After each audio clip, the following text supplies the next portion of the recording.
I will call the meeting to order at 7:02.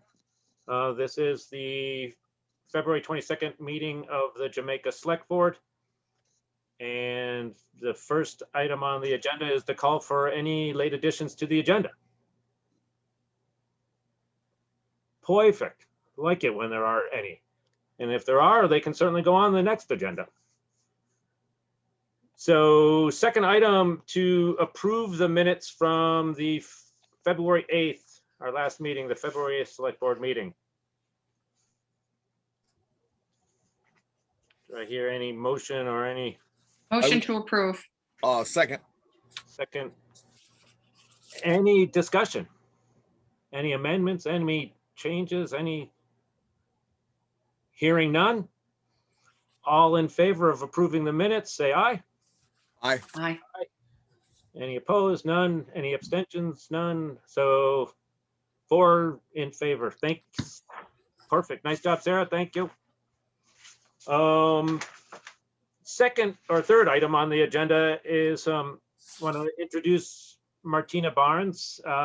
This is our first, other than email, introduction also. She asked to join our meeting, and she's the new district ranger at the U.S. Forest Service in our area, and she wanted to just give an update and introduce herself. And so take it away.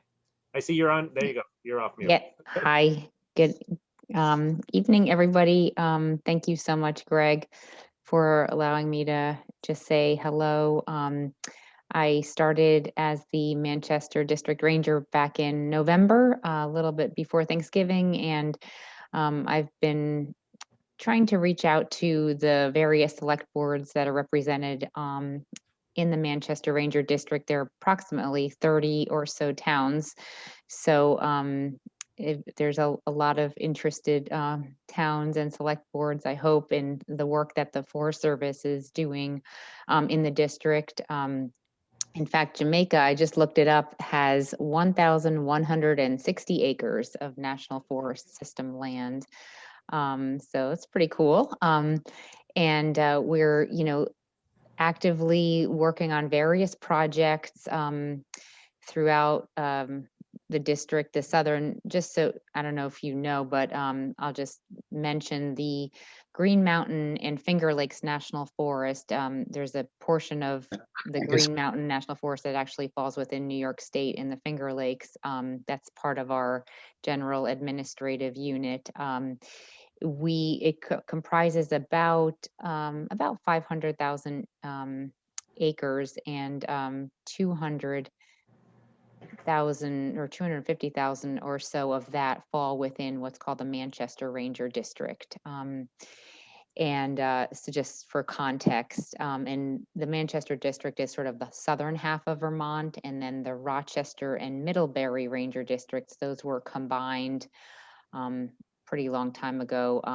That forms sort of the northern portion of the Green Mountain National Forest. And so we're working, as many of you probably know, on various projects. And when I say projects, basically that means it's our job to implement the forest plan. So the forest plan is sort of the guiding master planning document for how we get work done on the national forest. And the most recent forest plan was completed in 2006. And so generally speaking, we do those about every 20 years. We're supposed to do them every 10 to 15 years, but it's a big undertaking. So looks like we're going to be doing another forest plan update in 2026, 2027, around there. But that's kind of our guiding master plan document, since I'm talking to a group of people who probably know what the heck I'm talking about when I say sort of a master plan. And so that involves managing the forest management. It involves creating wildlife habitat to maintain the various important wildlife species on the forest. Also involves maintaining recreation resources, which involves, some creation of new trails, maintaining trails, ensuring that the forest is, accessible, and also healthy. So that's going to be my goal. And I really just wanted to reach out to you.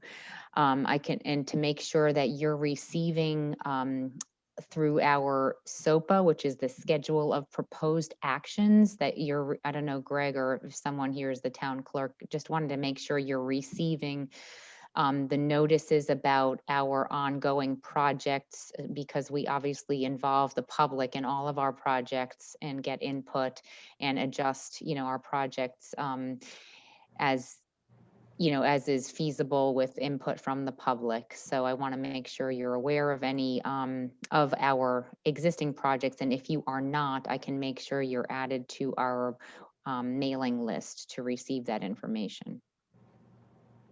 So yeah, that's pretty much, I'm happy to answer questions. I didn't have any of my staff join tonight, so I'm not the subject matter expert yet, since I'm only a few months in. So if there are sort of specific project related questions, I may need to get back to you, but I'll give it a try if you do have any questions.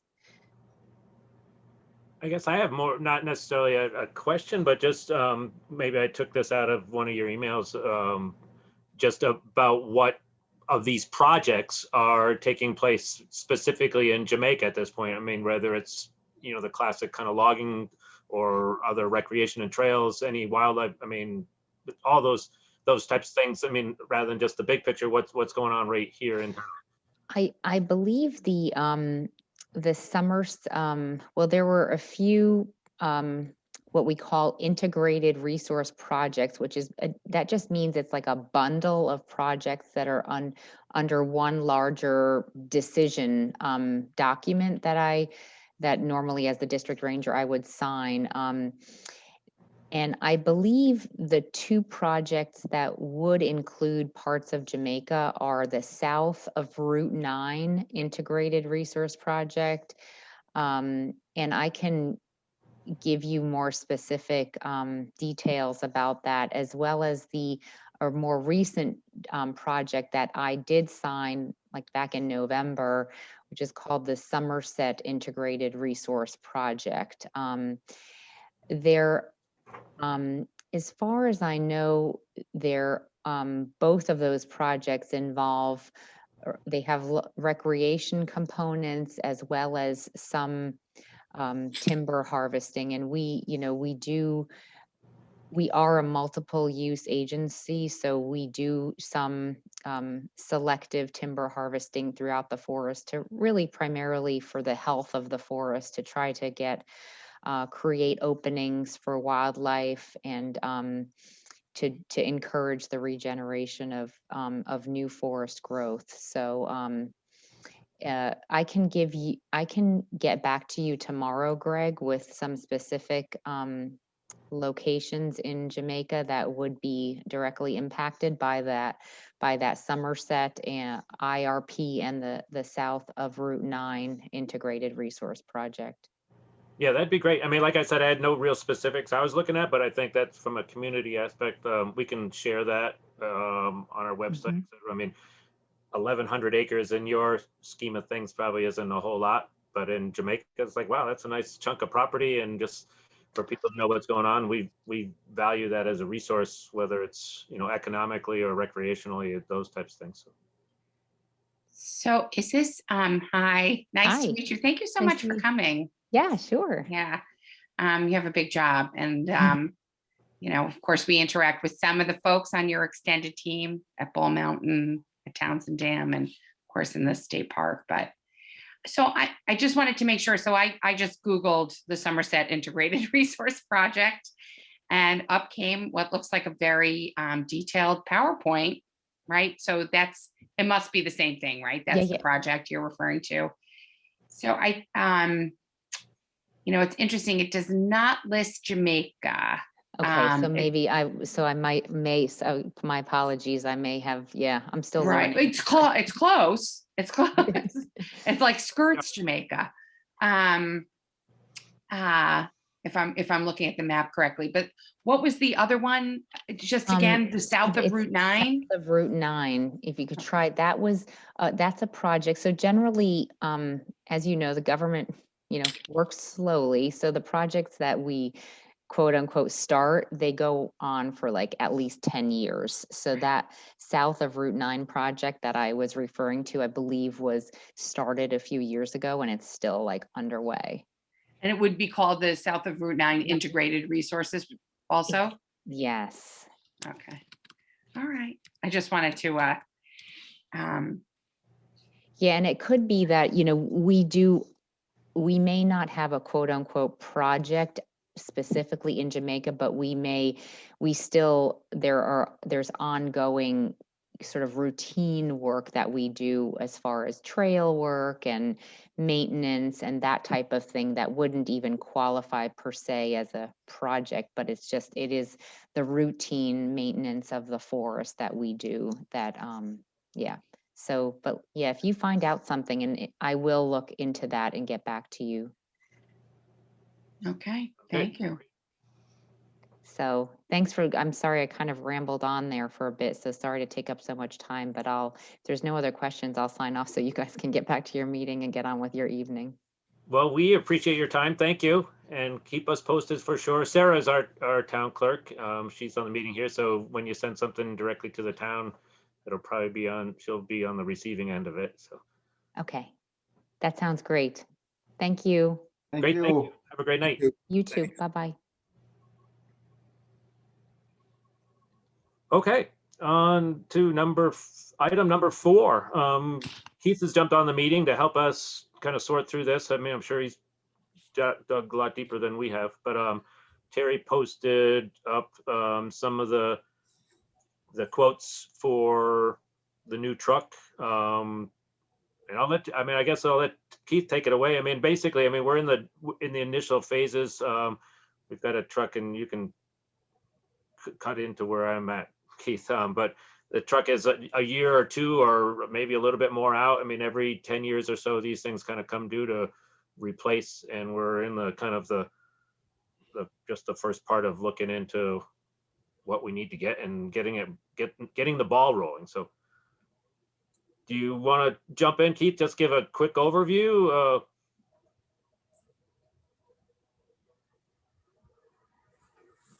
you cut back out onto you muted yourself again. You were on. You double click too quickly. How about now? There you are. Yeah. Thank you. You're good. Okay. Yeah, these are the prices of. There's 2 equipment companies and 2 truck companies.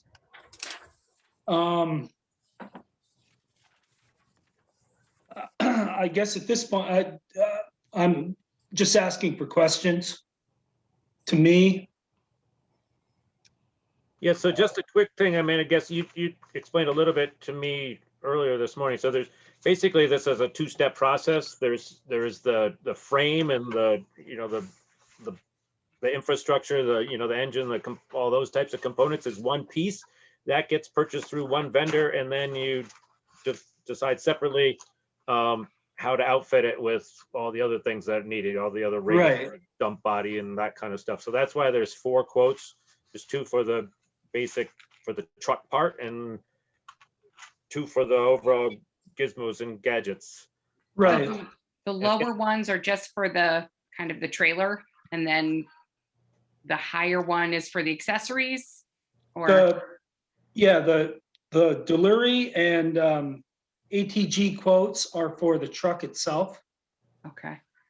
And right. The other 2 are for the equipment only. That's the plow, the wing, the sander, the setup that makes it functional for a town.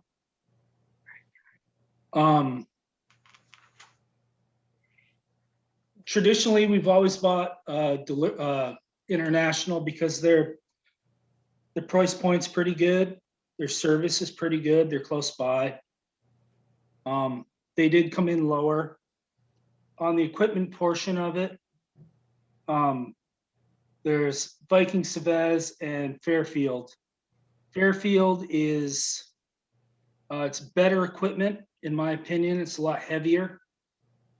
They always come in a little bit more than Viking Chavez, but they also work off a 100-day window instead of Viking who works off a potentially 1.5 year window. So in other words, if you decided to buy a truck and I bought the truck, I bought an international truck, it would be 3 months till we got the truck. And then we send it to one of the places that do the equipment. Fairfield works on a 100-day window. So if you can get it to them, say in May or June, they'll have the truck by October. Viking Chavez is not so much like that because they do the state contracts. I talked with a guy in Shaftesbury who got a truck in, he received it in December. They told him he'd have it in September. And he just received a call and said he will not have the truck for next winter. They're backed up that much just because of the state contracts, the towns, and their own personal business. I haven't checked back with Fairfield to make sure that that still sticks.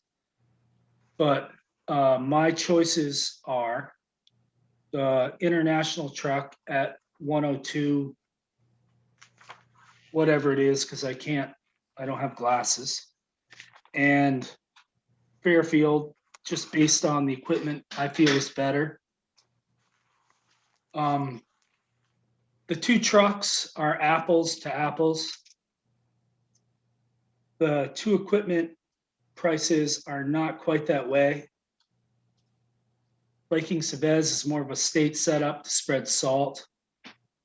And Fairfields is more of a town setup to spread sand and, you know, to wing heavier snowbanks.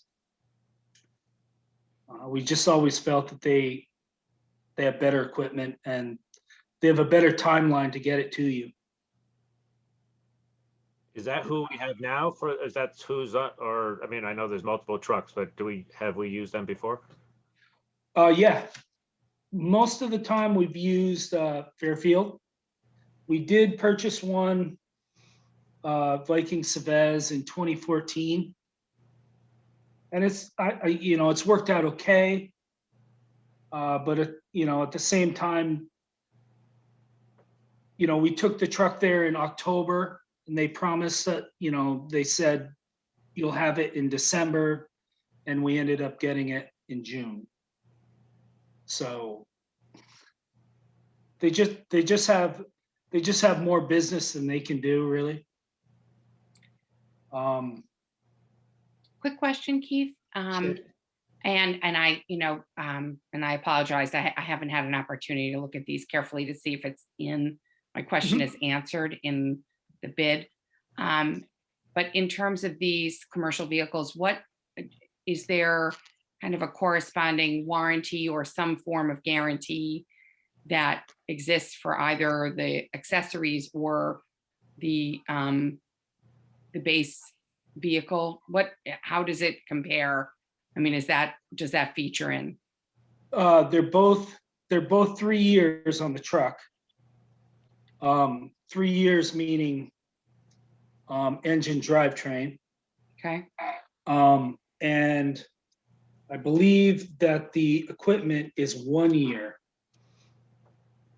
For both, or? Yeah, just based on, there's so many moving parts to the equipment, you know, the drag chain, all these things that are wear components, super wear components. Right.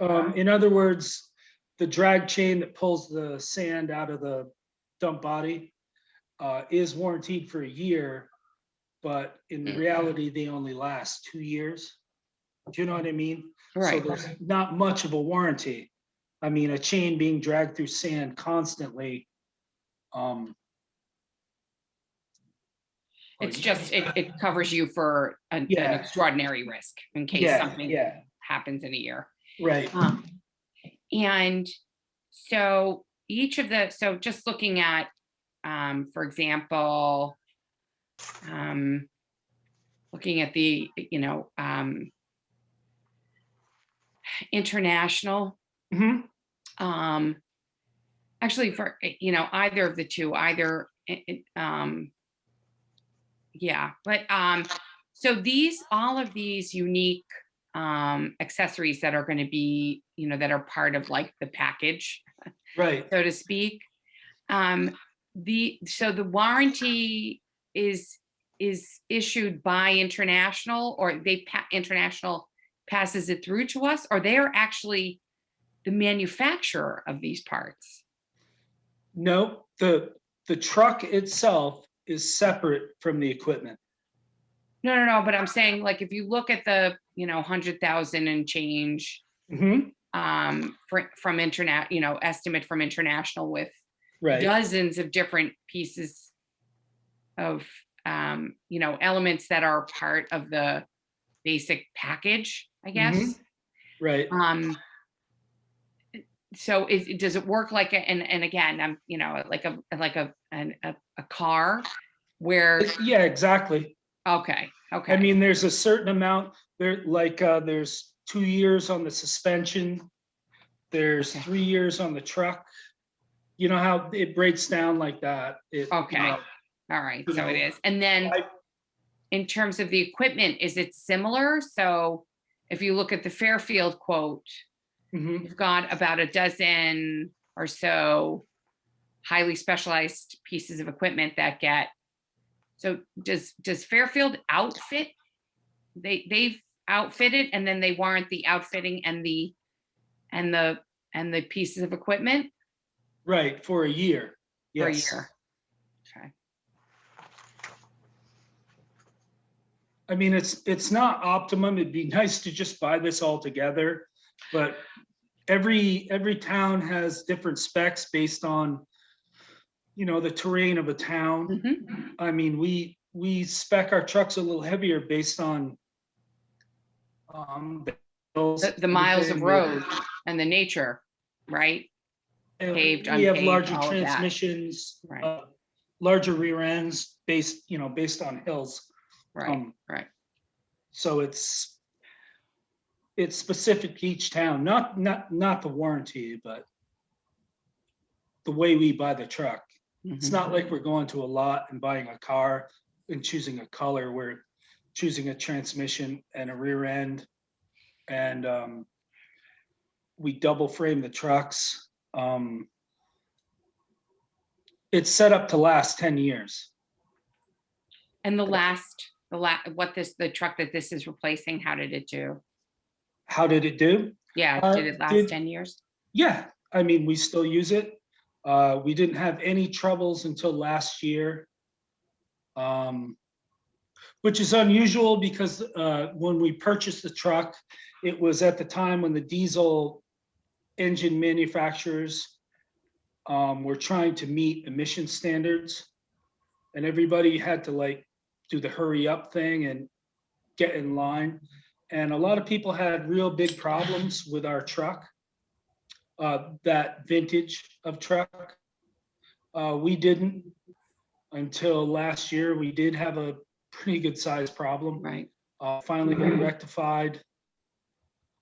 It works, but yeah, it's tired and it's getting rusty. Even though we undercoat it twice a year, it is getting rusty.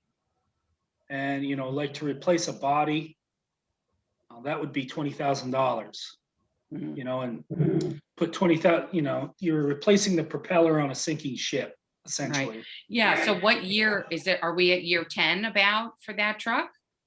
Yeah, we got it. We ordered it in 2010 and we got it summer of 2011. And the idea would be for us to have the new one for next winter? Yeah, Okay. optimally, it'd be to have it in the fall so you can, if there is a bug, the manufacturer can take care of it and it's ready to, fly when the snow flies. And Keith, which one would be able to outfit it before the winter? Was that Fairfield? Yeah, I'm gonna double check with him. Right. Yeah, Just would be the but combo that's- of Fairfield and International, you think could, yes, I think. Yes. But Keith mentioned to me that, if we had to wait longer, that we would have the truck, but it would be sitting there as the warranty burned up, Mhm. for 3 months, which is 3/4 of one winter if it ended up hitting a winter. Mhm. Does that make sense?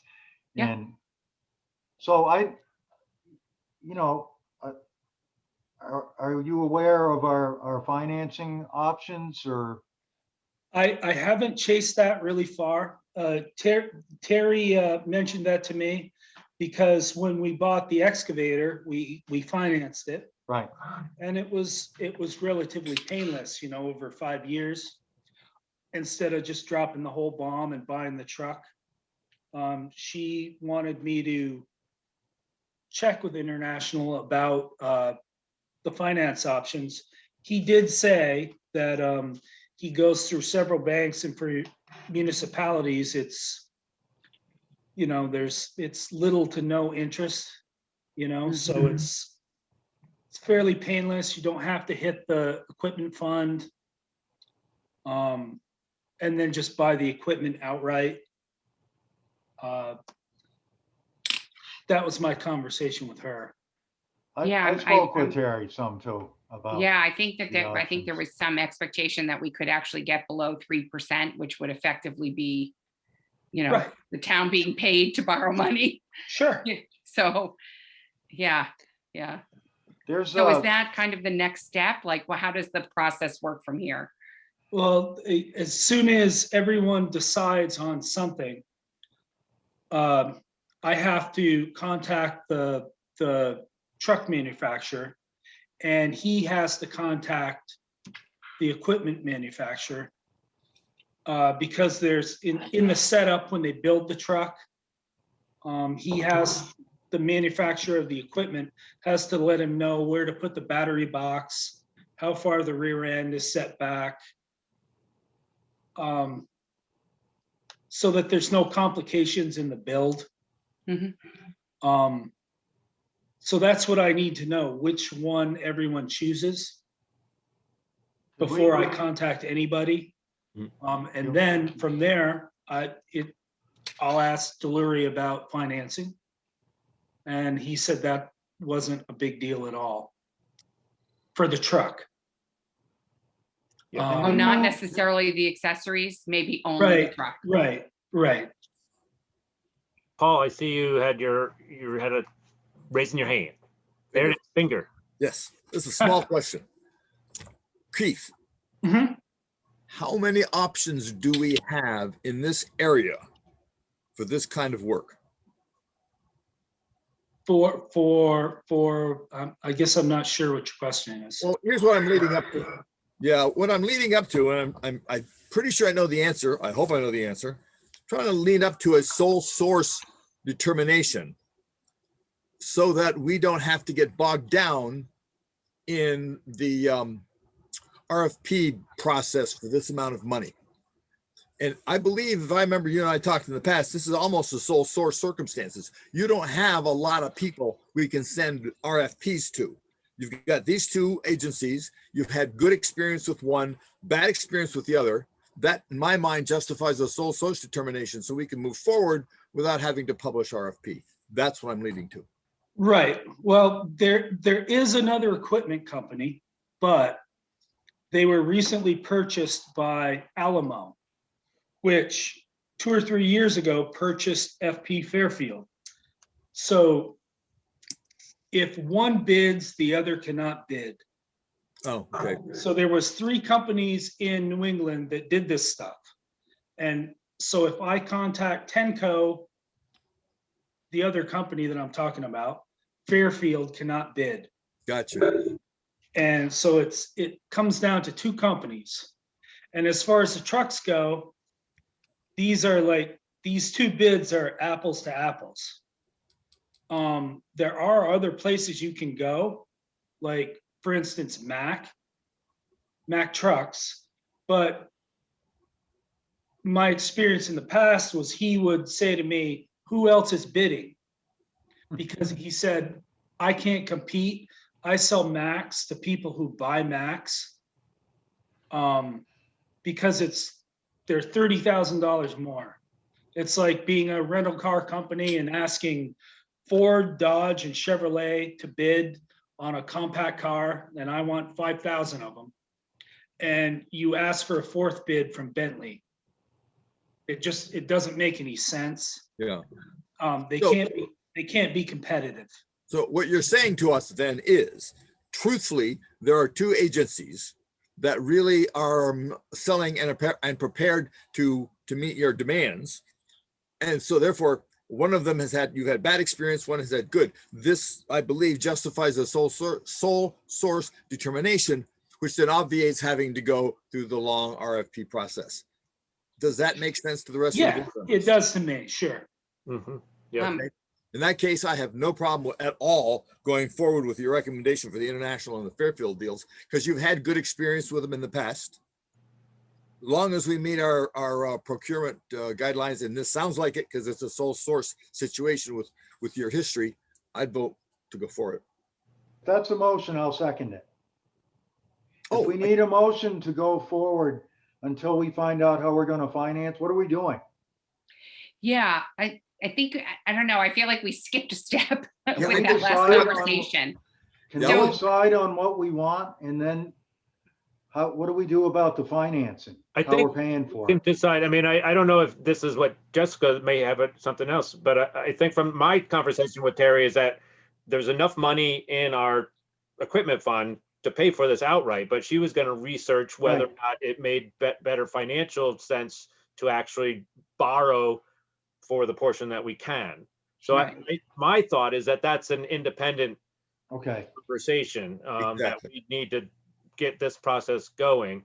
But whether or not we go look for that third quote, that's another discussion, I guess. I mean, there's Yeah. probably nothing wrong with saying, hey, we got one from Mac and we met all our procurement procedures, and we've got one from Mac and we choose. But we have within the procurement procedures, the provisions for sole source predicated on limited availability in a small rural area. I think it's really tough this is like 10% of our budget. So I think, I think we're kind of just having spent a lot of time in procurement. The two just kind of don't necessarily sit that well together. And I think, if before we go to like a determination that we're done with the bidding process, which we may very well be. So Keith, is it just for my education? So it really makes a difference whether we order within the New England area versus going outside of New England? Is that? Well, there's limited amount of people who do this. So, I mean. Full stop in the country kind of thing. Right. I mean, Okay. it's the northern half of the US. So my guess, I don't know, a couple of people have done it here. Corporations have done it here, but they've left, they've gone back to Canada, or I know there's a place like in Buffalo, New York, that does it. Right. But at the same time, it snows a lot in Buffalo, New York. So I'm sure they have 10,000 trucks to, do too. Right. So I don't know if you're going to get it any cheaper, certainly. But if someone wanted me to call over there. Well, so just because I think what I heard you saying earlier is that you have your network of other individuals who are in the same position that you're in for other towns. Sure. Maybe their layout in terms of roads, paved versus unpaved, hills, not hills, is not apples to apples, but it's similar enough. And in your opinion, you've canvassed that group. Sure. And these are the two that. Right. I mean, this is it. There's 3 manufacturers of equipment and only 2 can give us bids. Except for Mac, and you're pretty certain that they're going to come in too high. Oh, you're talking about the trucks. Yeah. Yeah, The trucks, yes. Like Mac being apples to apples with what I already have. Yes, they're going to come in $30,000 more. In fact, the company ATG, the Western Star, that, I don't know, maybe you've seen it or not, the bid documents. Hmm. They also sell Mac, but they won't give you a bid just based on the fact that they can't be competitive with their own product, Western Star and International. Right. So how, and I hope you don't mind I'm just asking the question, right? How recently did you have that conversation in connection with this particular bid? Or it's kind of been something in the past? It's been in the past, but I mean, it's pretty known. I mean, it's a $30,000 difference. Right. It's Just because like of that brand, because the. Yes, yeah, it's people who buy Macs. It's like people who buy Cadillac. Right. It's kind of like Yeah, that. it's just such an odd time now. So I don't know if that works to our disfavor or works to our favor. So I'd be curious. I mean, just, No, I and that would give us the third quote and. I can shoot at that for sure. If you want. Yeah. I'm but sure he'll come in at 130. Right. I'm sure. And is the issue, are we concerned as a board, for my education, that if we waited 2 weeks for the next one, or even kind of provisionally said, we're going to go with International, Mhm.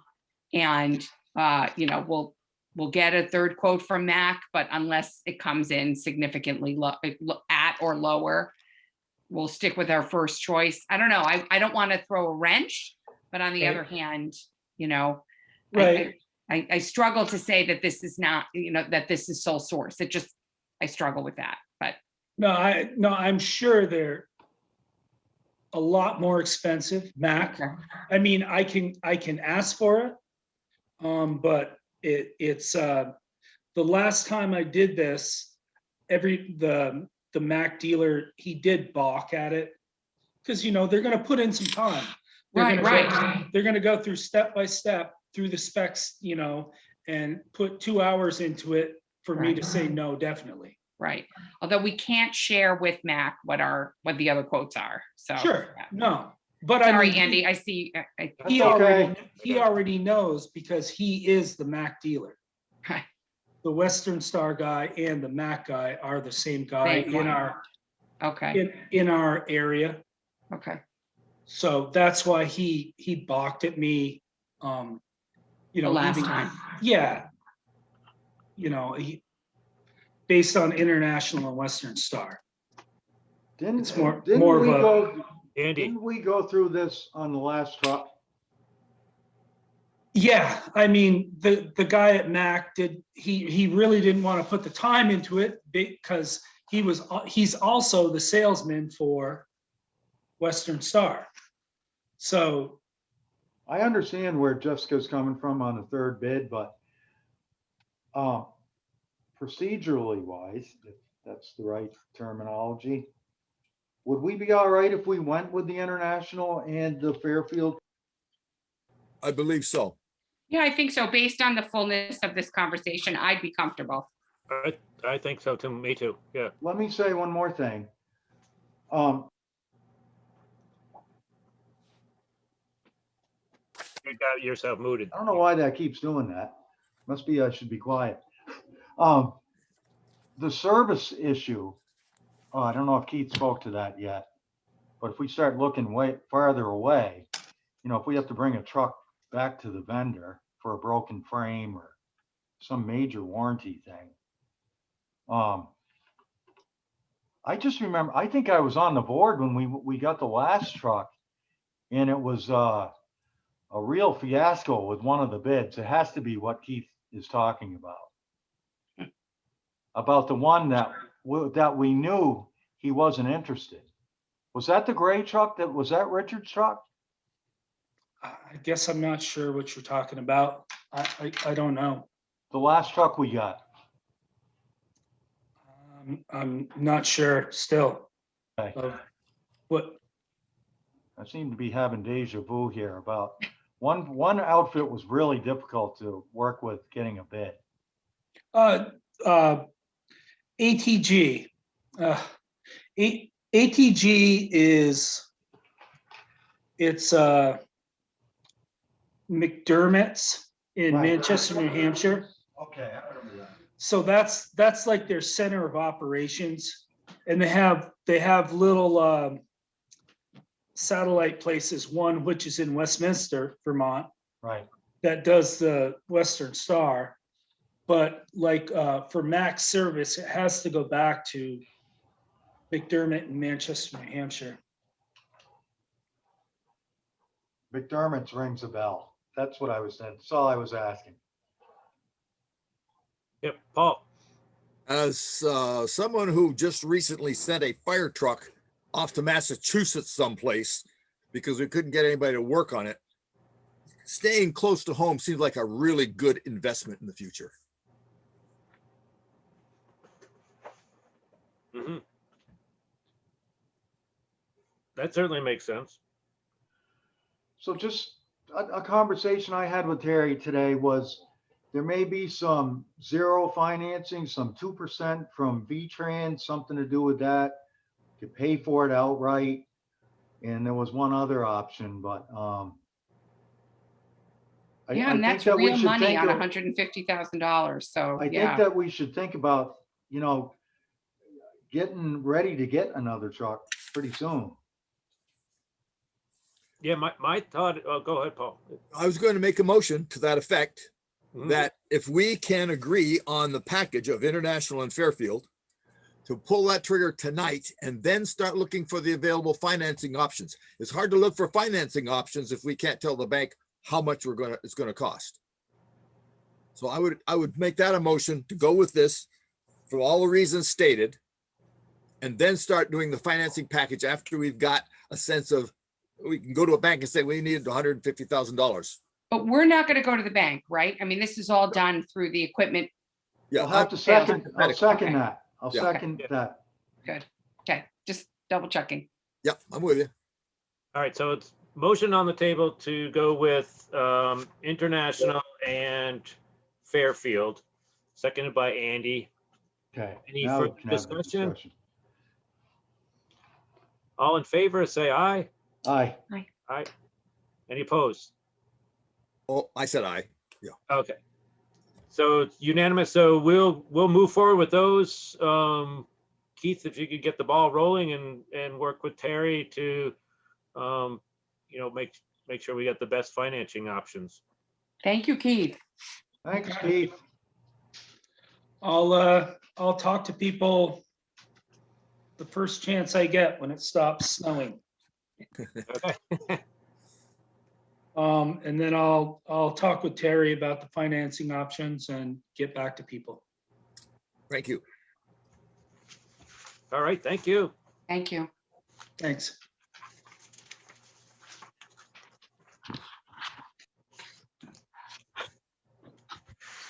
All right, so on to item number 5. In some of the conversations or email readings and whatnot that Sarah and Terry do daily to know what's going on around the state, they had discovered that the retail cannabis vote that we had agreed to before needs to be done by Australian ballot. And the suggestion is to hold it during an existing Australian ballot day, an election day, so that when we're staffing the polls, we don't need to do that twice. And upside is that there's 2 reasons for people to get out and vote. So that's what the gist behind item number 5 is. I don't know if there needs to be any preliminary conversation. We've already more or less voted that we, as the board, will put that on our ballot warning as opposed to waiting for a public petition. So we're really not making the decision other than saying that we're going to host the Australian ballot on the 24th. Makes sense. So Sarah, yeah. If we do this, 3 people will have to stop in tomorrow to sign off on it because it will have to be posted tomorrow because tomorrow is exactly 30 days from the 24th. Well, Greg and I are going to be together in the morning. I can stop off before Yeah, we meet. I'm Okay. definitely coming down. Yeah, we have a meeting at the transfer station, so we'll be down. And I'll come in. Unless Andy wants to beat me to it. I don't know, you gotta get up pretty early to beat you. You can all stop in if you like. What the heck? Oh. I just signed the one That's that right, I we printed can. off. Is that okay? Or you want me to sign there? We all have to sign the same one, Oh, we have but to yeah, sign the same one. That's Yeah. right. Okay. And we should all be able to get down there. I know Tom's back in town later tonight, so, but anyways, if we get 3, 4, 5, it's all good. Gotcha. All right, so do we need a motion to approve the date, I guess, or that comes formally tomorrow when we sign it? Do we need a motion? I think that we need to say something to put it on the warning. So I would make a motion Yeah. that we include or that we warn the town with the of the date for the vote authorizing or not the cannabis retail and integrated licenses. That's a kind of cumbersome little motion, isn't it? All right. I second it. I think it covers it. That's what's important. All right, any further discussion on that? All in favor, say aye. Aye. Aye. Aye. That's unanimous, all 4. Thank you. Thanks, Sarah, for digging all that up. And thanks for the impending election day hassles you're going to have to go through.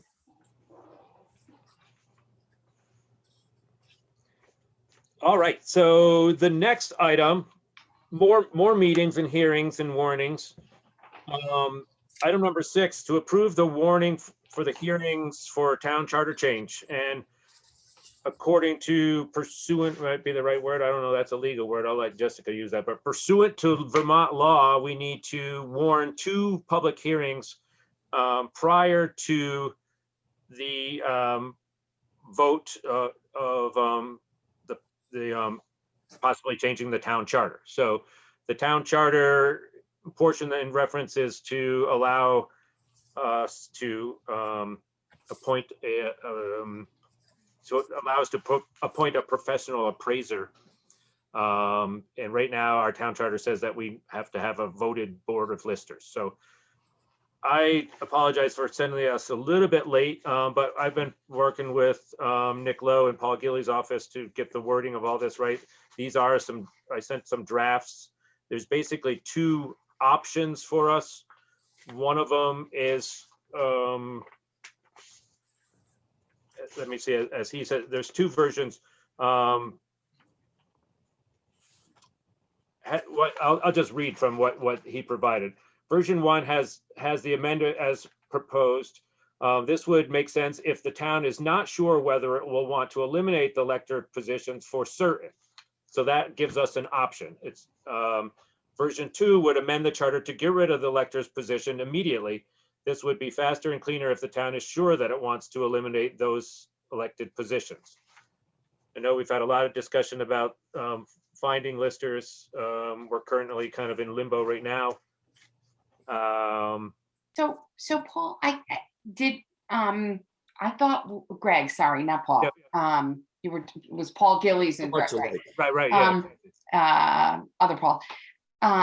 So when we last talked about this, and I could have gotten it wrong, although I thought this was the case from the minutes, that ideally, just because it can be difficult for us to actually have 3 listers run for office, but it's feasible that there might be fewer than 3, but more than 0. And what we wanted was the ability to kind of have our cake and eat it too.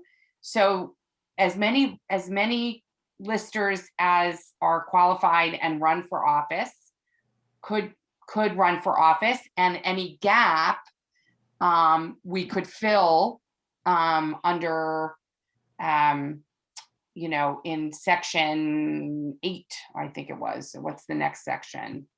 Oh, I see. He didn't, there's another. So this didn't cover what I thought we had talked about in terms of ideal flexibility. Did Nick say that our wish list is just not feasible under Vermont law? some of what we were talking about was kind of this interim process of from where we are today to the point of changing the town charter. It's how do we get through the next 3 to 6 months? Because Right. right now we don't have a quorum for our board of listers. So Right, that which we were, so- I thought we got over that hurdle, right? We know by law, we can fill our gaps right. right now. But But what I thought we were also gonna explore going forward, being able to have a hybrid. I just, if we weren't, I misunderstood. But it seemed ideal, to be able to do, just, you know, to have not to have to choose one or the other.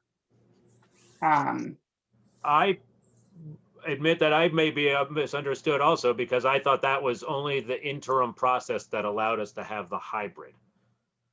But I don't know the answer then. Paul? Paul? Part of our discussion, as I recall, involved Lou operating from a distance, helping out whatever we had.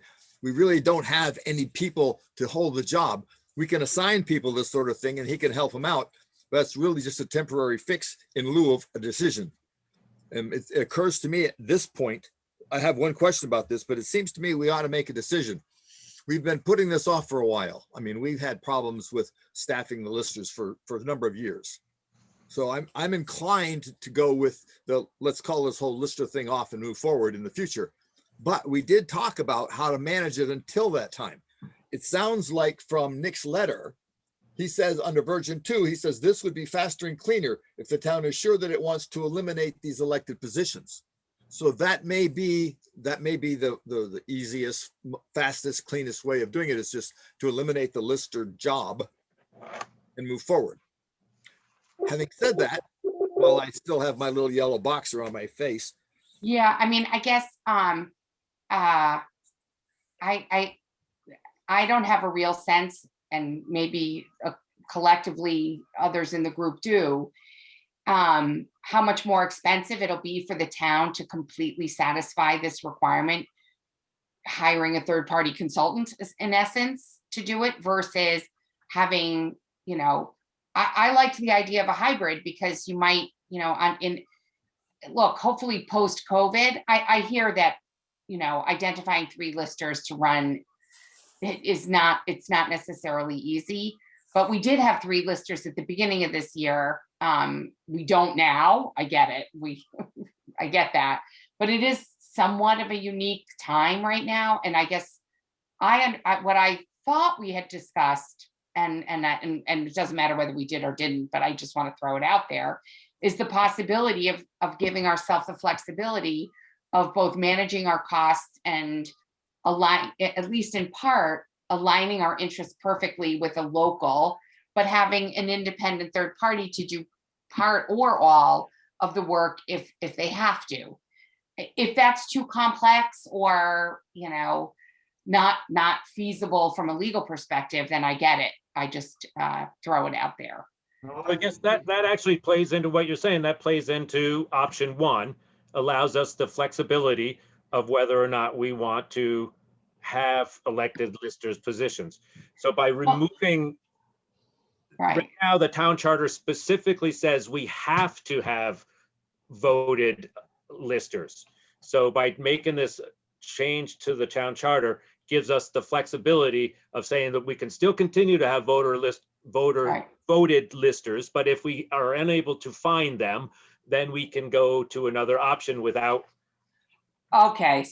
changing the charter. So there is the language looked a little more final to me. So I think is what Nick is trying to say then is, unless in any given year the town votes to appoint an assessor, not that once the town votes to appoint an assessor, that's it. Is that your understanding of what was meant by his edit in paragraph 3? I think by removing the reference to the specificity that the listers have to be elected, then it allows you the option. Because it says, in which case the office of lister shall be abolished.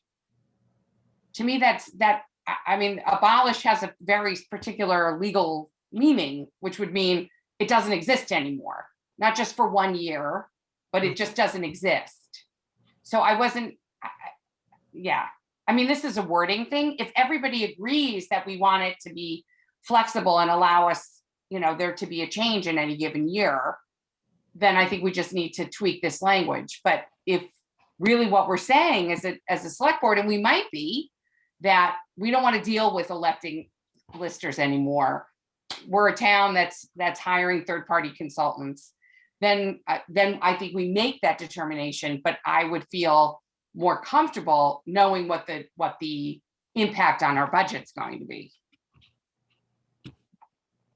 And that's a very real point. We don't know what it's going to cost. Our anticipation is that the people who have been doing a lot of the work with our listers would be interested in picking up the tab, but we have not talked to them yet. That's a real question. The other question, we got to balance that out for the cost of all the other things we do. But we have historically had a real problem in seating listers who are experienced, qualified, interested, and are willing to stick it out for 3 years. It's been tough for them for a variety of reasons, COVID only being one of them. One of them. Right. Yeah, because we have these problems existing before COVID. The issues really at this stage have to do with going forward, and the town has just gotten more and more complicated over the years. It's no longer something an amateur can sit down and make it work. Right. And if you go, and I went through all the detailed expectations of listers, and that's a lot in there. There's an awful lot in there. And my fear is that as we get people who think they want to do it, as they get into it, they realize, ugh, and then they bail on it. We start over again. When Lou proposed or laid out the options for the budgeting of this, I mean, the dollars that by having a professional assessor, that wasn't necessarily more expensive. No. Because it was a much more finite amount of effort that they were doing to do all the reappraisals, and a lot of the other roles fell back to a clerking position.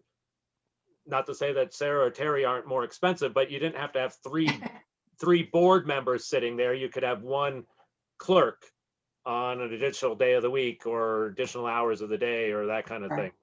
And that they were many of the tasks they were handling already by answering the phone, forwarding a tax bill, those types of things, those clerking tasks.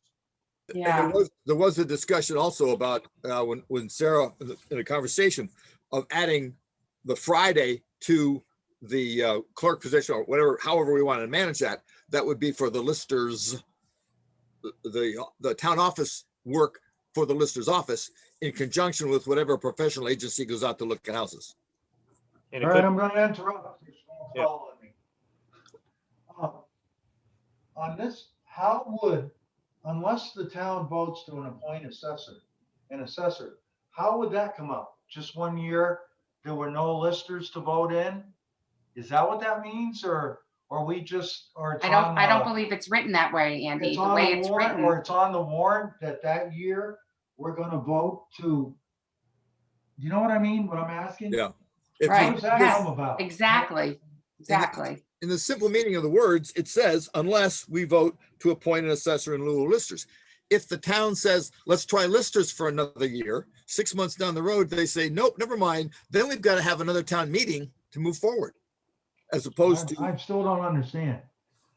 Is Yeah, that I something think that that- would well- be on the warrant or something discussed at the meeting that day?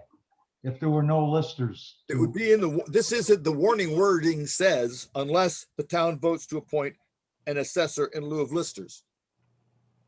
In So- which case the position's Well, but abolished. look in front of it. So I now. guess, Exactly. I think we should decide what we want, and then we can make the words say what we want.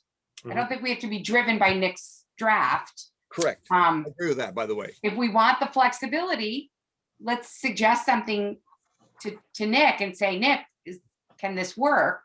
This is what the board would like to see. I agree with that. And I would add on that very same topic, that if you look at the one that says where it totally scratches out the listers for the term of 3 years, they just abolish it. That doesn't say what is going to do the job. Exactly, exactly. Eliminate the listers. It didn't change. I didn't see an edit to the other part of the charter where it would have to provide. If you go to the charter, it is, where is it? Okay. So it's in section 12. You would add where that section is town clerk, treasurer, collector of delinquent taxes. And it goes through all the positions that the select board appoints. And in this, in prior to it, so in A and B, we could add the possibility of the select board appointing an assessor in the event that under section 7 in any given year, we don't have a sufficient number of listers running and elected. If I were someone bidding on the job from the position of a professional assessor, I would not want that caveat in there saying it's only, you're going to hire me only for the year until you have another election and see if somebody wants the job. Well, it would be 3 years, right? Because these 3 are years. 3-year terms. Well, I'm going Oh, to it's train my staggered. people and send them in. I don't want to have it be at the whim of the electorate in 3 years. I'd want to have Well, I'd like to have some cuts. That's okay. Sense that this is going to happen. Why is that? Why is that? Or we're highly confident that that would make this Why would I- impractical? Why, I don't, if I have a business and my business is this kind of thing, and I have people over the years, get them trained, get them engaged. I don't want you, the select board, to have a meeting some March, hopefully March, and say, oh no, this year we're not going to use you anymore. But I think it's kind of customary that That happens all the time in consulting. For cause, bid every Yeah. 3 years or so. No, not for cost.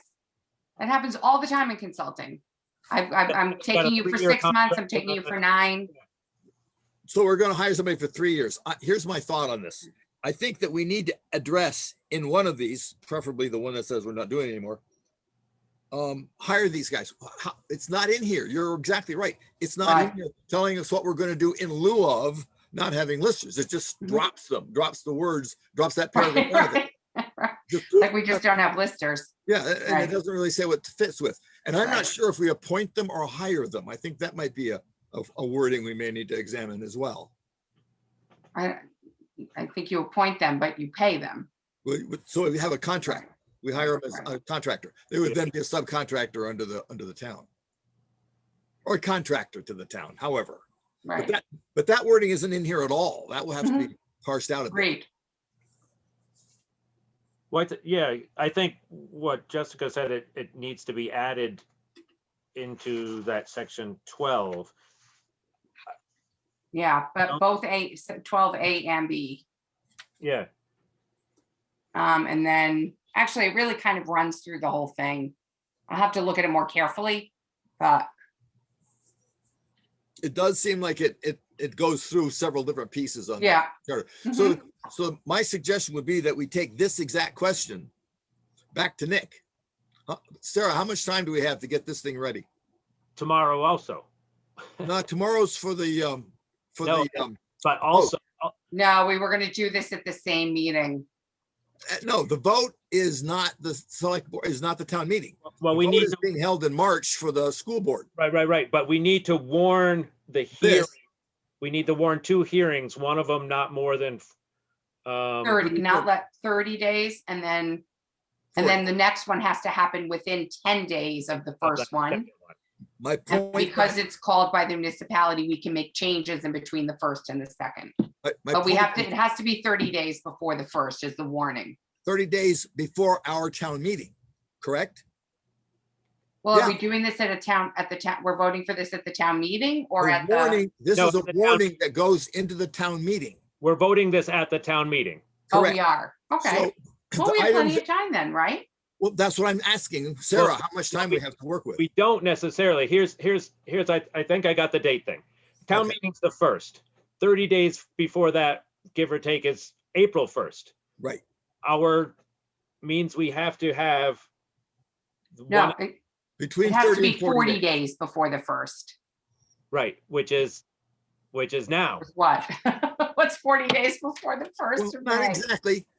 30 days before the 1st of May is going to be the 1st of April, plus or minus a day. But we have to warn the hearing has to be 30 days before the vote, and we have to warn the hearing 30 days before that.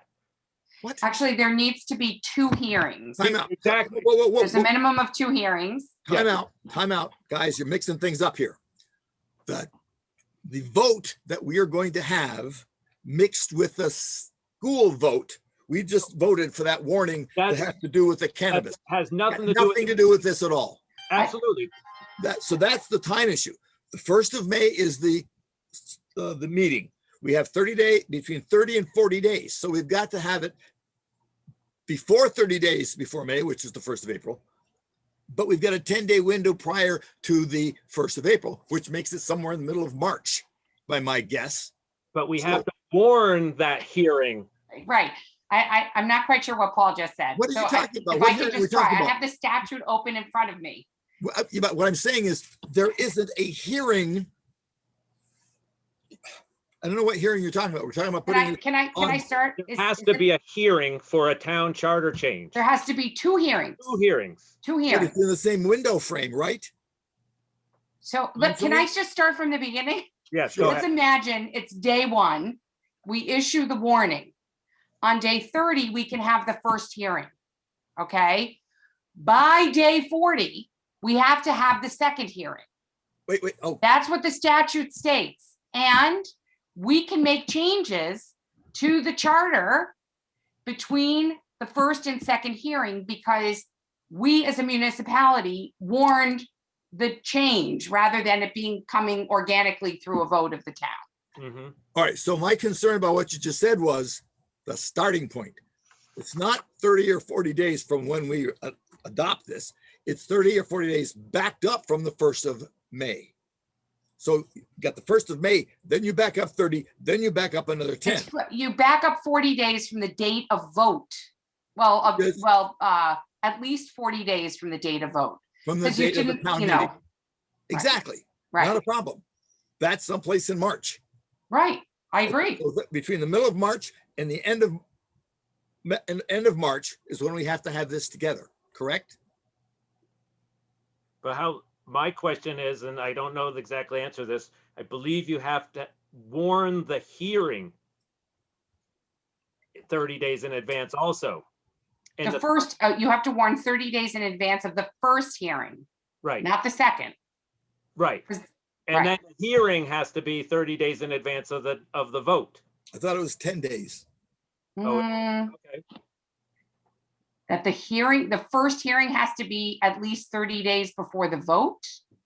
I thought so, but maybe I'm mistaken on that. That's I'm why. looking at the statute. I don't see that. Okay, I'll look at it again. got too many notes in front of me. Yeah. So if that's the case, then we're wonderful. But we will have to undo our notice that we voted on at the last meeting. We'll just have to reset new dates because we did say the first hearing was going to be on the 22nd. What? Wait. Hearing I for think you which- might be right. Hold on. But that's Okay. okay. The first public hearing shall be held in. I thought that was, Last meeting's. Yeah, the first is this, but it's so funny. I just want to make sure it's made by the they revise the proposal. The versions are made. The posted notices are in the same place.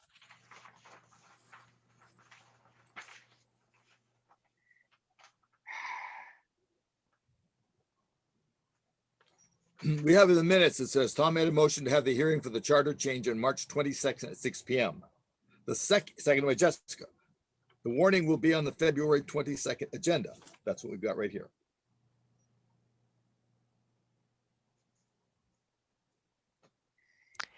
The 22nd of March is 28 days away. So if we do have to warn it 30 days, we're out of luck as of now.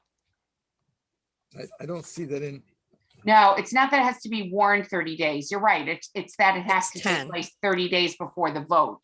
I Okay. believe But what so. I'm looking for Okay. is the warning period. So typical warning is only 10 days. 10 days. It's 10 days. So it's 10.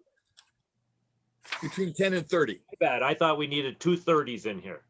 We only- Not 2:30s, it's 1:30. If we only need a 10, then we can, this was as clear as mud to me when I got off the phone with Nick and I said, okay, I got it. And now we don't have it yet. Get So Nick on the phone. So let's do this again. So if we So we say, win. and I apologize because I feel like I muddied the waters here. No. I mean, but your So- points were perfect. I mean, I don't know the answer from having talked with them to say. Right, well, with what respect to we the, do. right, with respect to the text of the change, I agree. We have to nail that down with Nick. But let's run the numbers again if we can. So let's say day one, we warn the meeting for 10 days later. Okay, so the hearing is on day 10. The vote can be on day 40. Yeah, because you've warned, because you're holding the hearing at least 30 days before the vote. And between day 10 and day 20, you have to have the second hearing. Do you follow me? Yeah, I do this time, the first There time. have to they be said it, I two lost. hearings within the 30-day period immediately prior to the actual vote. Yeah, and I believe if I remember it as I read it, the second hearing on the warning needs to be 10 days prior to the vote. The first one is earlier, then there's one that's got to be, and I'd go back, I So have it's to no go more dig than- it out of no my more- files. the second hearing is no more than 10 days after the first. After the first hearing, yeah, it says So at the first least one has 10 to be days. 30 days. Right. Two hearings. The first public hearing shall be within 30 days. The legislature may revise the proposal, but in no event shall such revisions be made less than 20 days before the date of the meeting to vote. So it has to, if you're allowing exactly 30 days between the hearing, the first hearing and the vote, then the second hearing has to happen at least, within 10 days following the first hearing. So it's right. Is that clear? So it's, That's, day one is the warning. We'll work Day it back. 10 yeah, is I the think first Paul's had- hearing. Paul's head in my head like to work backwards instead of forwards. Okay, so there's So the it's vote. that way. If our vote is on the first, So we need 20 days before that is the first hearing. second hearing. 30 days before that is the first hearing. And 40 days before that, the warning goes out.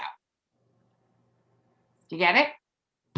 How do you see it as being different than that? that's what I see. I'm So- going to have to go back and pull, I don't have it up on my computer right now. You can I'm gonna have Google to it. go back and pull up. It's Title 17, so 17 VSA 2645. I can't get to it right now. All right. It needs to be Get recent. backwards from the, But I'm almost certain. And I think we could nail that down with Nick. but it gives us, the short answer is it gives us time. We don't need to do it tonight. If we walk 30 days back from May 1st, let's just say April 1st, 10 days prior to that is, Right, 40 March days before 20. April 1st. so we Yep. don't have to warn the meeting. We still have Till the middle of March. to the middle of March. So Mm-hmm. go to our next board meeting to, Right. We So- can nail down the language and the timing at the next meeting. Exactly. yeah. We need to clarify the language part about what we're going to fill it in with. Yeah. Now, I guess the question for us now, and this is how we got kind of off a little bit to the details. Are we as a group interested in either cutting our losses and saying, eliminate the listers now, or do the hybrid version of say, oh, let's try another shot at listers. And if we don't work it, then we'll go ahead and abolish the listers, which is going to take more time because in order to do that, we have to go back to another meeting, means warning the town. And that's the one that's going to take a long time. Those are the two choices I think we need to decide now so we can tell Nick how to word what we want. Sarah, what was the deadline for warning individuals for election, for like a slate for the listers at the next meeting? Well, they're voted from the floor, so we never even know until that day. We I don't didn't know until that day, understand the right? So question. then I'm confused, Paul. What's the lead-in time that you were referring to? I'm saying that if we opt the version that says that we're going to have listers for a term of 3 years, staggered, blah, blah, blah, unless the town votes to appoint an assessor in lieu of listers, in which case the office of lister shall be abolished. That's the hybrid you were talking about, where we're going to pretend we have listers. If it works out fine, if it doesn't, then we'll go ahead and abolish it. Versus the other version, which just eliminates the use of the word. I mean, doesn't mention listers. Well, I don't think either version is a true alternative scenario. I don't think that's what this language says, but so are you saying that there's a problem with seeking a hybrid? What's the Yeah, in problem the with? sense that in order to then adjust it to what we decide, if we try to go with listers and we don't get them, then we have to have another town meeting to abolish it. which Well, is going to be I another think we should battle of- ask Nick if we can have the language be different, that it would say, if there's listers that come to the floor and are elected, great. And if not, the select board has the authority to appoint whatever the select board needs to appoint in order to have, But you see, the select board doesn't have the authority to abolish the listers. We have it authority to put on a warning for the town to vote to abolish the listers. But that hybrid model of saying, well, let's go ahead and try to get some listers and see what we get, that puts us in the position of having to do it to abolish the listers, change the charter. We're going to have another town meeting. And I believe that's what he's alluding to when he says that this one is the fastest and the second one is the fastest and clearer if the town is sure it wants to eliminate the position. So if we're sure, it's quicker and faster to do it now. If we're not sure, we can put it off, try to come up with some listers. Failing that, we then need to go to another town meeting to abolish the listers. That's how I read the two differences. That makes that not make sense, if that's what it is, but that's what I think too. Yeah. right, if that's what it is, great. I don't read that from his note, and but if that, again, I'm not an expert in this, so if it's one or the other in perpetuity, it's one or the other in perpetuity, and we should decide which one we want. And but Okay, I think I wanted to explore with Nick. Yeah. My reading of the statute, it looks like we could have some flexibility. If we can't, we can't. I believe, and you guys have been down this road a couple times, we can't abolish the listers. We're having this conversation because we, as the select board, cannot do that.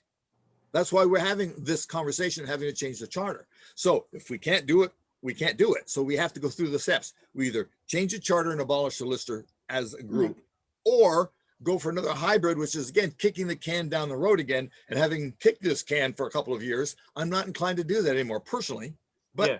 I only mean one guy. The thing is, you're right, we don't know the effective cost. My point is, it's costing us a lot if people cannot rely on our assessors, our listers. If we can't get that job done properly, that's going to cost us a whole lot more than hiring somebody who knows how to do it, I believe. Right. I mean, if we're missing out on what the appraised values are, and et cetera. Yeah. No, yeah. Here's what I would propose. I mean, I agree with you, Paul. I think this has been kicked down the road and that we're going to just, that the positions of listers is getting more and more and more difficult. But that's, I don't know if we want to vote on that tonight, but one of the things moving forward, I'd like to propose is that, and if this is okay with the rest of the board and with you, Jessica, is that you and I both get on the call with Nick. Sure. Sure. I think 2 years are better than one. I know that I've been missing a lot of this, and your legal understanding of things will be at a different level than mine, so that it might make sense what he's saying if I'm not getting it, if that makes sense. So I think the good side of it is that we do have another 2 weeks before our next meeting to get some wording that's, what our options are. I mean, a little bit more clearly what our options are, whether or not we eliminate it or we have some hybrid. Back of my head is thinking that this hybrid is only a temporary step to get us toward the town charter change, but let's ask Nick if that can be something that's always there. I would, I mean, just again, my personal opinion, I don't know if we want to decide on these option ones, option twos now, but I think maybe we wait to see what we come back with for the next meeting. Yeah, but then commit to make the decision at the next meeting. I Yeah. agree.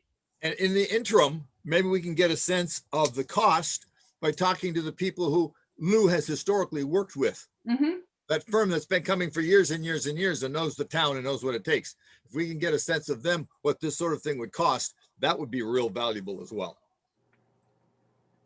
Yeah, I mean, I'd probably almost go out and get them to estimate what it would be to step into this role.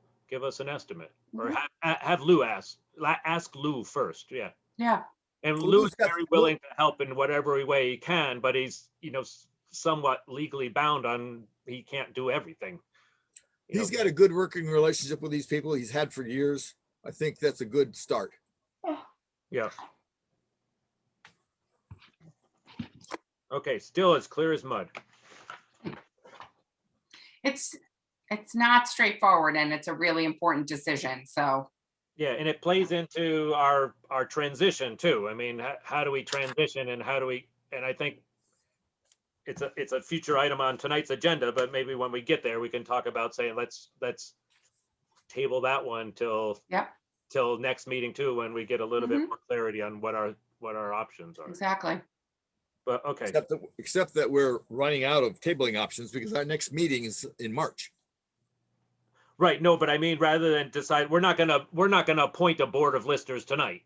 Correct. So by the next meeting, we know what we're doing in the future and we know what we're doing in the transition. And at this point, we've had no bites. Sarah, nod if I'm correct. We've had 0 bites on anybody interested in the lister's job. Yeah, And we've had it listed for quite some time. and a few people that have said they will step up to help out, not reluctantly isn't the right word, but they certainly only want to do what's they're very conscious of helping us out, but they don't necessarily want to step in. Sarah. There. I'm just concerned because the grand list has to be lodged by April 1st. And I don't even know what that means. I just know it needs to be done. And it's something the listers do. So that's my concern. Good concern. Yes, yeah, and Terry keeps reminding me too, same like you said, Sarah, I don't exactly know what all these things mean, but there are some things that need to be done fairly quickly. So we can't kick this transition too far out.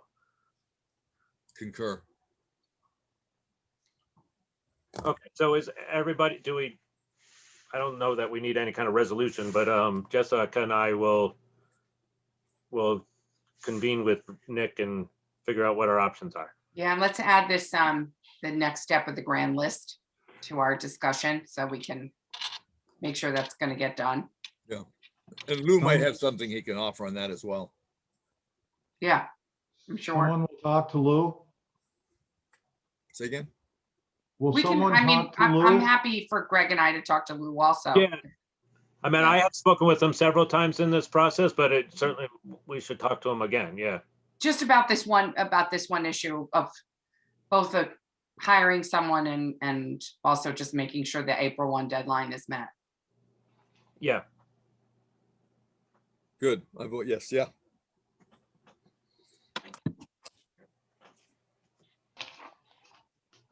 okay, so on to item number 7. Actually, I mean, well, yeah, okay, yeah. So Andy and I participated in a call with the town of Londonderry, a couple of their select board members and the town or the Windham County Sheriff's Department. I thought I'd update this Gesundheit.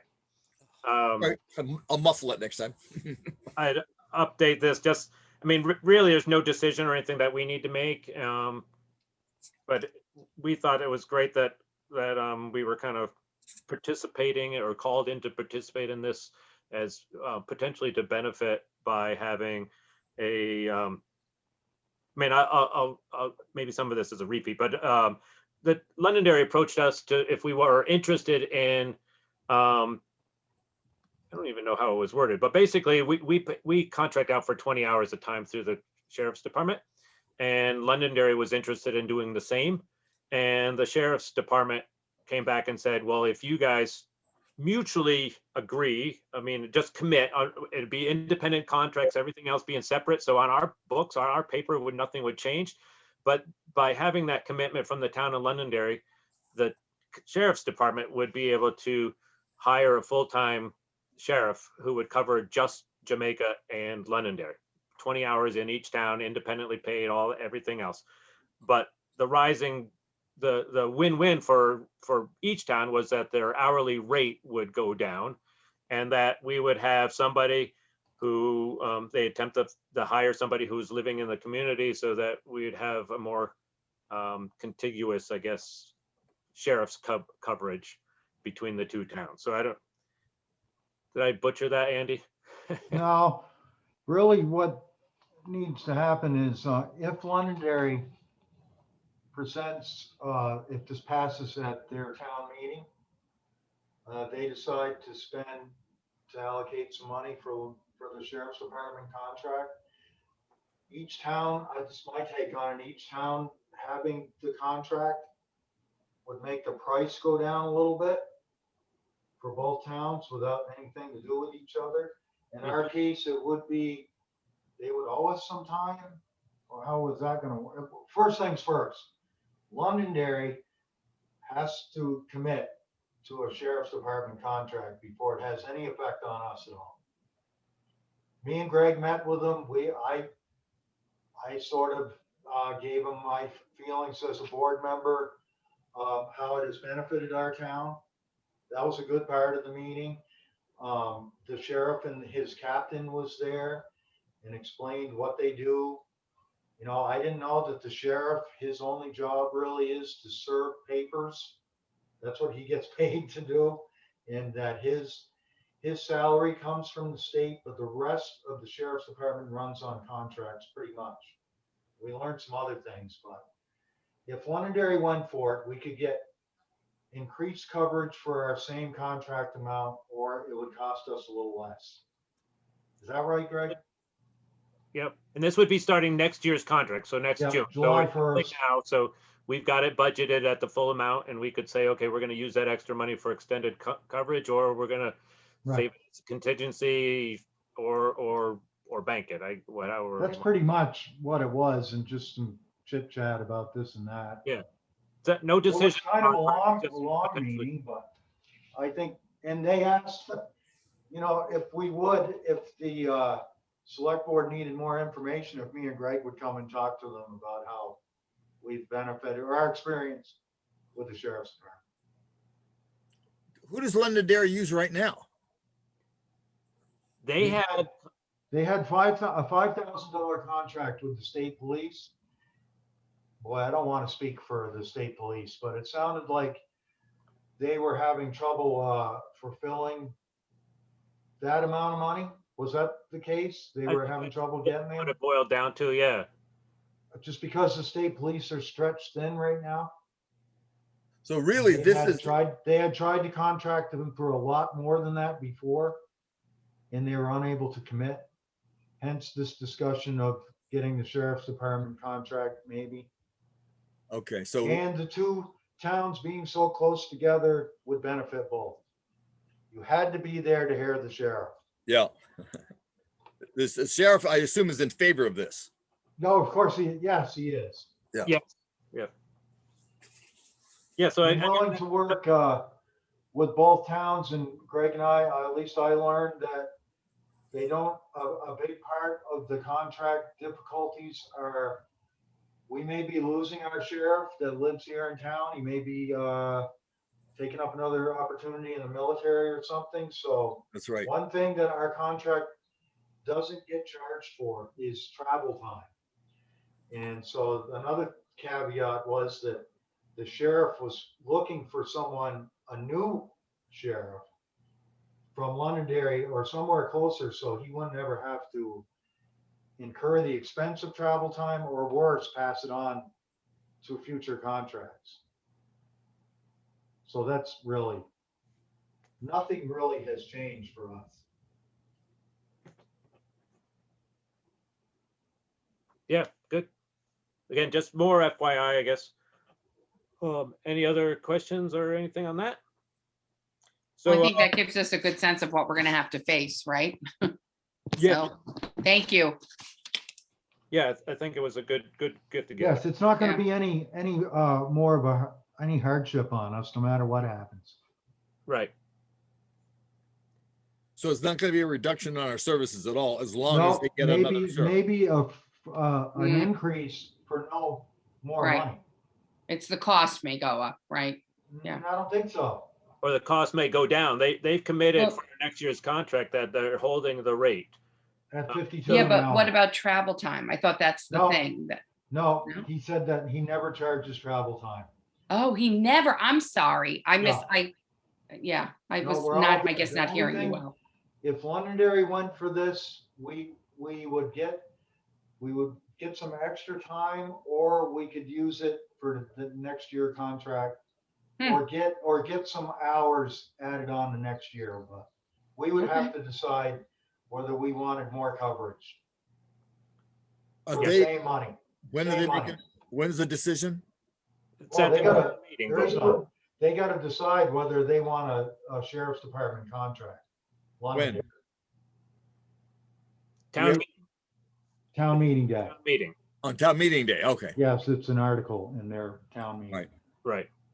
And my understanding is that they voted to move their town meeting the same day as ours.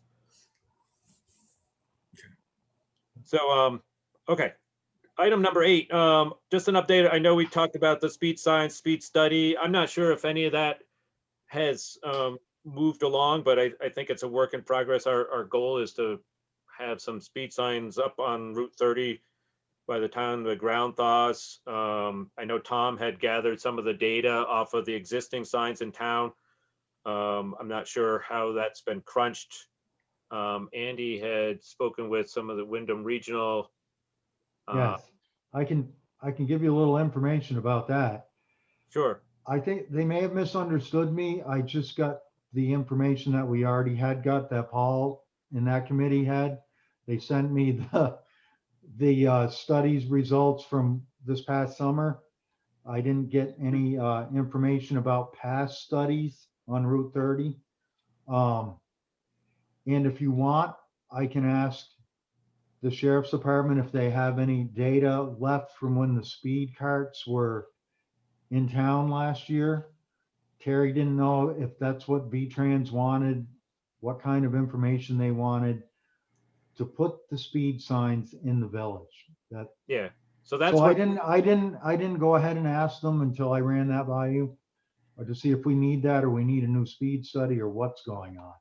and I think that's where it's kind of that's what Okay. kind of initiated that V-Trans was not holding up, but there was an application for these signs on Route 30 that required a speed study.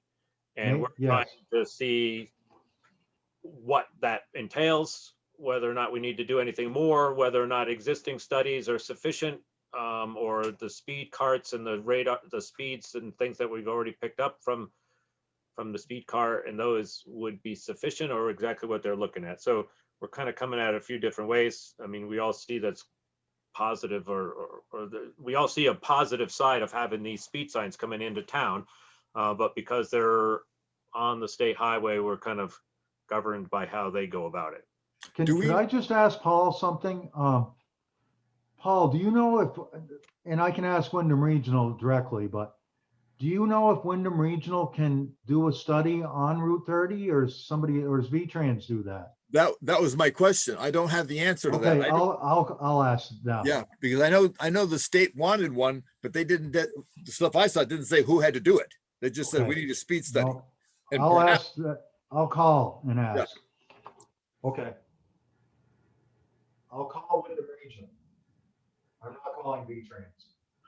Yeah, I think I mean, Windham Regional's been, I mean, a great asset, and they've been, Always has, yeah. get them to throw in their weight. Okay, I kind of asked that, but I think I was misunderstood, which happens from time to time.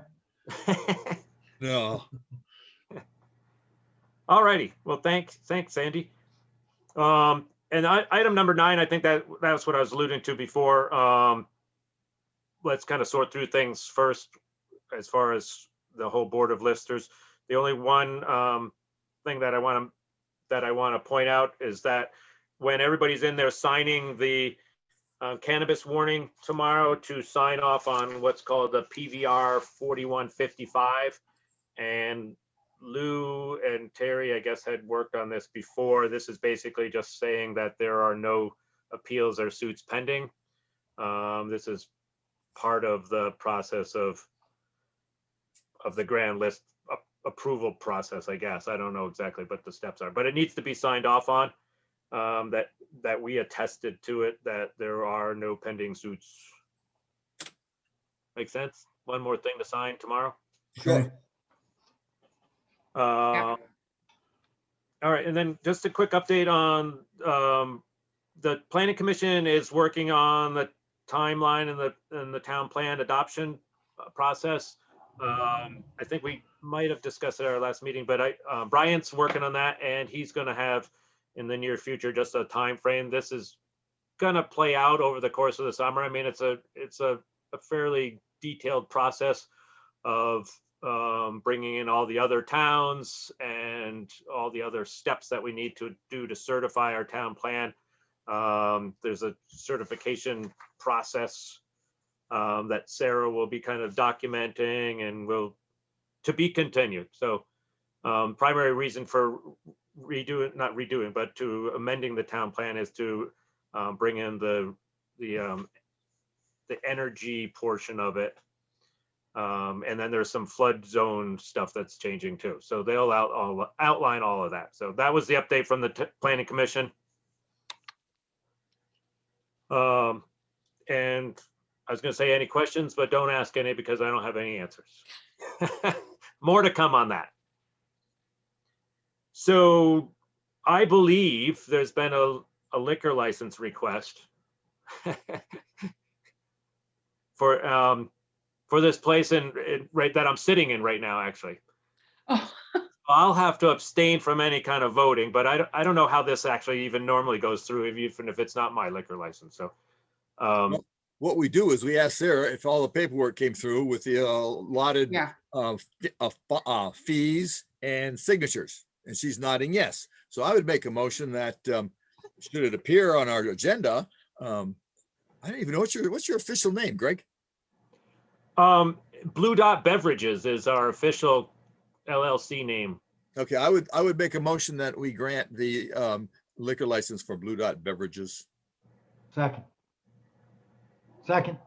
All in favor, say aye. All in favor. Aye. And I'll abstain. And That's good. I would like to congratulate Greg from abstaining from everything on those shelves that's all around him while he's in the meeting. I'm like, Greg's in the closet. I saw that earlier. It's like, oh, that'd be a bad place to be. I get trapped. 100 megabit Wi-Fi connection, and when Tom told me I had to run the Zoom portion of the meeting too, I got all paranoid that I was going to cut out. So you went in the closet? I am in the back, literally in the closet. Yes, I'm coming out later. So thank you.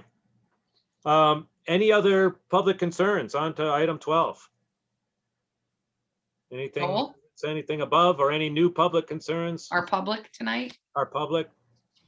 Thank you, Joel, for being the public. Then just the regular stuff, review the timesheets. There's nothing too out of the ordinary in there. No. And get in the town tomorrow to sign off on stuff. Sarah, did you have anything else? Oh, I will take any reason. Anybody see a reason for executive session? No. Motion to adjourn? Motion to adjourn. Second. All right. Everyone in favor of that. Thank you, everyone. Lots of Thank you, work everyone. tonight. Thank you very much.